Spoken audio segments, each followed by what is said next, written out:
From the KBJR TV studios, you're watching the news at 5 on Northern News Now.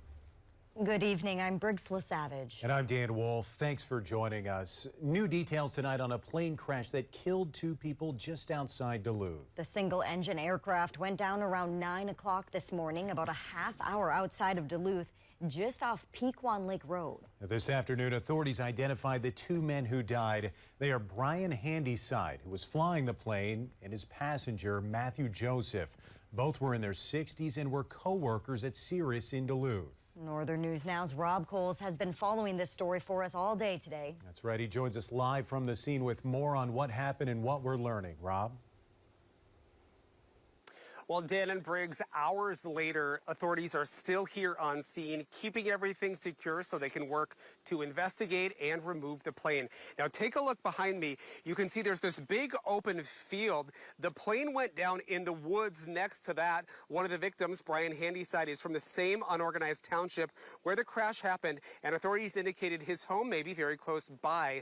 But again, we're still waiting to learn what happened and how that proximity may have played into the crash. But here's what we know right now.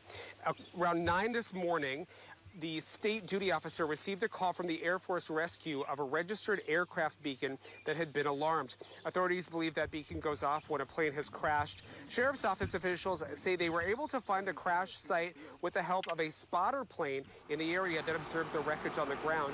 County officials say the plane was a single-engine 1946 Aeronica, which can seat 2 people. According to Lieutenant Todd Abernethy, there were no flames or smoke in the area of the crash. He says anytime there's a plane crash, the condition of the wreckage and the victims can vary. When you come up on the scene, you don't know what you're going to find. You're hoping to find survivors.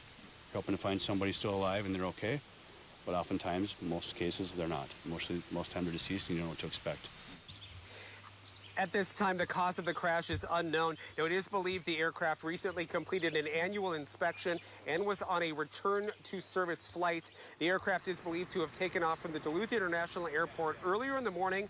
The destination of the flight is unknown, but authorities on scene told us it may have been a short trip meant to return to DLH.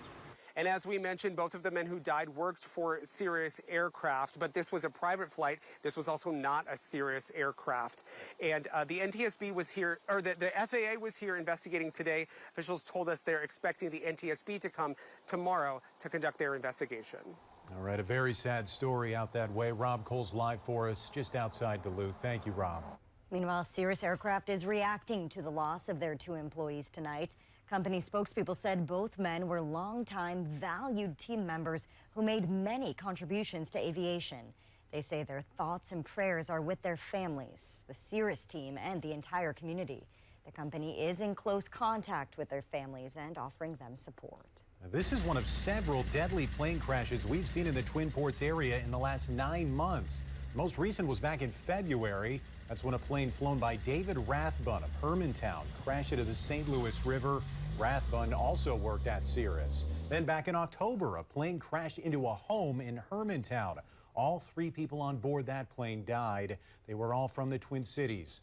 Miraculously, 2 people sleeping inches from where the plane hit their home were not hurt.